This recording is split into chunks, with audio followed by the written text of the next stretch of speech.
আমি মৌমিতা চলে এসেছি তোমাদের জন্য নতুন একটা ভিডিও নিয়ে।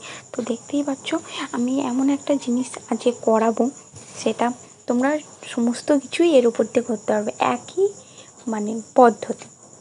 যাই হোক বলে দিই, এটা বাচ্চাদের তুমি মানে ফ্রকও বলতে পারো, মানে বাচ্চাদের ফ্রকও করতে পারবে, বড়দের একটু লং করে দিলে চুড়িদারও করতে পারবে, আবার টপও করতে পারবে। ঠিক আছে, তো আমি একটা টপ করেই দেখাবো বড়দের, আর একটু মাপ কম নিলেই তোমরা বাচ্চাদের একটা সুন্দর ফ্রক তৈরি করতে হবে।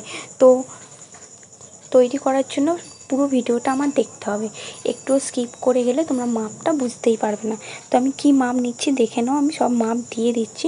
তো এটা হচ্ছে 40 সাইজ 42 সাইজ মাপের একটা কাটিং, মানে 40 যাদের ছাতি হবে, 42 যাদের ছাতি হবে, তারাই একমাত্র এই যে মাপটা, এই পুরো সরাসরি ওই মাপটা বসালেই তোমরা তৈরি করতে পারবে। আর আমি একটু মাপ কম নিয়েই করছি। তোমরা যদি মাপ একটু বেশি, মানে সাইডে যদি একটু বেশি কাপড় রাখতে চাও, তাহলে আর 1 ইঞ্চি বেশি নিয়ে নিতে পারো। যেমন এখানে আমি ধরো 11 নিলাম, সেখানে তুমি 12 নিতে পারো। যেমন নিচে নিচে যেমন নিয়েছি সেরকম নেবে, কিন্তু সাইডে একটু 1 ইঞ্চি বাড়িয়ে নেবে। ঠিক আছে, আর তারপরে বাদ বাকি যেই মাপগুলো নিচ্ছি সেই মাপেই করবে। আমি বারবার বলে দিচ্ছি, এটা হচ্ছে ছাতি হচ্ছে 40 এবং 42, 40-42 সাইজের এরকম টপ বা চুড়িদার তৈরি করে নিতে পারো। ঠিক আছে, এবার যদি মনে করো বাচ্চাদের নেবে, তাহলে বাচ্চাদের কিন্তু একটু মাপগুলো কম নিতে হবে। যেমন তোমার ওই পুটের মাপটা কম নিতে হবে, যেমন আমি ওটা 7 নিয়েছি, এখানে 7.5 নিয়েছি, এগুলো একটু কম নিতে হবে। তোমরা আমায় কমেন্ট করে বলতে পারো যে কত ছাতির বা কত বছর বাচ্চার এরকম জামা তৈরি করতে চাও, তাহলে আমি বলে দেবো। ঠিক আছে, বা এরকম একটা ভিডিও আমি তৈরি করে দিতে পারি। কিন্তু বাচ্চাদের ক্ষেত্রে এটা নয়, এটা বড়দের ক্ষেত্রে আমি যে মাপগুলো নিচ্ছি ওই মাপগুলোই নিয়েও পুরো একদম ঠিক হবে, যে ছাতির আমি বললাম। তো আমি সেকেন্ড পার্টটাও কেটে নিয়েছি। এবার হ্যাঁ, আগে বলে দিই, এটা কিন্তু 2 মিটার কাপড়। আমি সবথেকে বড় কথা, আমি 2 মিটার কাপড়ের একটা মানে এই টপ মতন চুড়িদারটা তৈরি করছি। একমাত্র একটুও কাপড় যাতে নষ্ট না হয় সেই অনুযায়ী কাজটা করতে হবে। এদিক ওদিক থেকে কাটবে না, যেভাবে কাটছি সেভাবে কেটো, একটুও কাপড় তোমার নষ্ট হবে না। ঠিক আছে, আমি হাতাটা কেটে নিচ্ছি। হাতার মাপটা দেখে নিচ্ছ, যেখানে যতটা মাপ দিয়েছি সেখানে ততটাই মাপ নিও, একদম পারফেক্ট হবে। আমার কিন্তু একটা হাতের হাতা কাটিং হয়েছে, আর একটা হাতের হাতা কাটিং করতে হবে, সেই জন্য আমি কাপড়টা একটু গুছিয়ে নিয়ে, দেখো একটুখানি কাপড় যে ভিজেছে, ওই ভালো করেই কাপড়টা গুছিয়ে নিয়ে যেমনভাবে পাট করছি ওরমভাবেই কেটে নিও। আর একটা হাতা তো কাটার পর দেখো আমার কতটুকু কাপড় আছে, ওই যেই কাপড়গুলো এবড়ো খেবড়ো আছে ওগুলো আমরা ভালো করে সমান করে কেটে নেবো। সমান করে কেটে নিয়ে ওইখান থেকে পাট বার করব, মানে নিচের পোর্শনটা জোড়ার জন্য। ঠিক আছে, তো এবার আমরা এবড়ো খেবড়ো কাপড়গুলো কেটে নেব।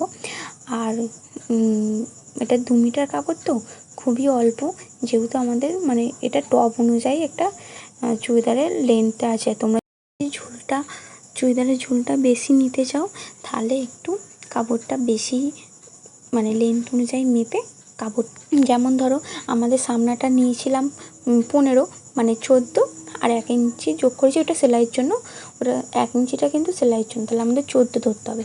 এবার আমরা ওই যে পাটটা, এবার তোমরা ধরো অনেক বড় কাপড়, তো লং কী করে নেবে, ওই যে 14টা বাদ দিয়ে, ফিতের 14টা বাদ দিয়ে তোমরা তখন ওই নিচের পোর্শনটা কেটে নিতে পারো। তোমাদের যতটা লেন্থ হচ্ছে মেপে নিচের পোর্শনটা কেটে নেবে। তো এখানে আমি ডিজাইন করে নিয়ে একটা কেটে নিয়েছি, তোমরা যেরকম ডিজাইন পারো সেরকম করে নিও গলার ডিজাইনটা। আর আমি একটা অস্ত্র বসিয়ে আর কাপড়টা সেলাই করে নেবো, কাপড়ের উপর দিয়ে সেলাই করে নিয়ে তারপরে কাটিংটা করব। এতে ভালোভাবে সুন্দর একটা ফিনিশিং আসে, সত্যি খুব সুন্দর একটা ফিনিশিং আছে। এরকম করে নিও, আর পট্টিটা এরকম করে করলে কিন্তু সত্যি সুন্দর একটা ফিনিশিং আসে। আর ভালো করে কাট করে নিও কোনগুলো, নাহলে কোনটা কিন্তু পড়বেই না, কাট করতেই হবে। দেখো আমি কেটে নিয়ে ওইটা একটু সেলাই করে নেবো। আর আমি বেশিরভাগই গলায় আমি হেম সেলাই দিই, আমি উপর দিয়ে একটা সেলাই দিয়ে, মানে ধার দিয়ে আমি সেলাই দিয়ে একটা হেম সেলাই দিই।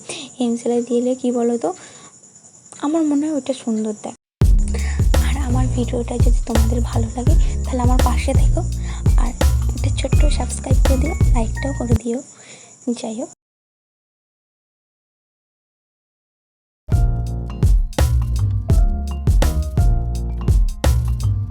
একইভাবে পিছন পোর্শনটাও সেলাই, মানে গলার পট্টিটা সেলাই করে নেবো। তো দেখো,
আমি যখন কাটিং করেছিলাম তখন এই মানে এটা কাটতে ভুলে গিয়েছিলাম।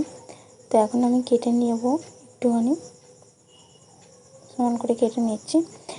আর তোমাদেরকে আমি বলে দিচ্ছি এবারে, এটা দেখো আমি দেখাচ্ছি যে 14 হয়েছে, মানে 14.5 আছে। তো 14, এবার 14 থেকে বাদ রেখে ফিতেটা ধরতে হয়েছে, দেখে দিলাম 14 দিয়ে বাদ রেখে তবে ফিতেটা ধরে ঝুলটা নেবে। তুমি পাটের যে ঝুলটা, সেই ঝুলটা নিয়ে ড্রয়িংটা করে নেবে। আমি এখানে একটা লেস বসাচ্ছি, লেসটাও কীভাবে বসাচ্ছি দেখে নাও। আমি এই ভিডিওটায় সমস্ত কিছুটা দেখিয়ে দিয়েছি, পুরোটা না দেখলে তোমরা বুঝতেই পারবে না কীভাবে কী বসাতে হচ্ছে, কীভাবে কী করতে হচ্ছে। একটা ভিডিওতেই তোমরা সমস্তটা দেখতে পারবে, তাই পুরো ভিডিওটা দেখতে হবে, না দেখলে কিন্তু বুঝতেই পারবে না কী করে কী করছি। ঠিক আছে, আমি পুরোটাই দেখিয়ে দেবো যা করেছি। এবার আমি হাতাটা লাগাবো। দেখো, একটা মাঝখানে হাতাটা 2 ভাঁজ করে একটা মাঝ বরাবর একটা চিন কেটে নেবে। কেটে নিয়ে ওই কাঁধের যে জয়েন্টটা আছে ওই জয়েন্টে বসিয়ে আর ওই চিন কাটাটা বসিয়ে দুদিকে সেলাই করে নেবে। দেখো, যেভাবে সেলাই করছি ওইভাবে সেলাই করে নেবে, তাহলে তোমাদের সুবিধা হবে, দুদিকেই সমান পড়বে। নাহলে একদিক ছোট বড় হবে, বুঝতেই পারবে না। সেই জন্য মাঝখানে রেখে একবার এই সাইডে সেলাই করে নেবে, তারপর একবার ওই সাইডটা সেলাই করে নেবে। তাহলে দেখবে হাতাটা খুব সুন্দর মানে পড়ছে আর কি, ফিনিশিংটা খুব সুন্দর আসবে। হাতাটা সেলাই হয়ে গেলে এবারে পাটটা করবে, মানে নিচের পোর্শনটা। তো নিচের পোর্শনটা আমাদের কুচি করতে হবে। তো প্রথমে আমার দুটো পাট বেরিয়েছে, একটা ছোট একটা বড়। আমি ছোটোটা রাখবো পিছন দিকে আর বড়োটা রাখবো সামনের দিকে। তাহলে সামনের পাটটা কীভাবে কুচি করতে হবে সেটাই তোমাদের এবার দেখিয়ে দেবো। ঠিক আছে, আমি সামনের পাটটাই দেখাচ্ছি, সামনের পাট পিছনের পাট একই হবে। তো প্রথমে যে পাটটা, মানে বড় কাপড়টা আছে, সেই কাপড়ে 2 ইঞ্চি বরাবর দাগ দিয়ে নেবে। একটা ফিতেতে 2 ইঞ্চি বরাবর দাগ দিয়ে নেবে। দাগ দিয়ে নিয়ে তারপরে সামনাতে ফেলে, দেখো আমি 2 ইঞ্চি বরাবর দাগ দিয়ে নিচ্ছি, ওরকমই দাগ দিয়ে নেবে 2 ইঞ্চি পর পর করে।